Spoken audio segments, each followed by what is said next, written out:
Use a Victory Innovations electrostatic sprayer to get the most out of your chemical application following these simple directions. All Victory Innovation sprayers come with a single 16.8-volt lithium-ion battery. To charge your battery, simply snap it into the included charger. You'll notice the charger has two sets of lights on it. When oriented as shown, the lights on the left side indicate the level of charge inside the battery, while the lights on the right side indicate the amount of time remaining before the battery is fully charged. When the battery is finished charging, snap it into place on the sprayer.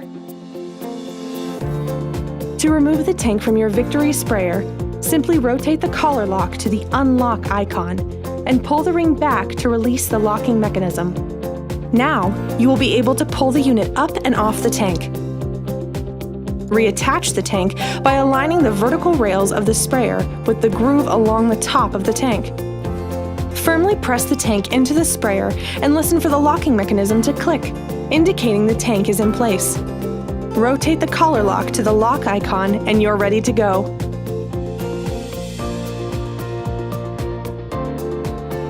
Unlike other sprayers, the Victory sprayer has a three-way adjustable nozzle. The nozzle has settings for 40, 80, and 110 microns.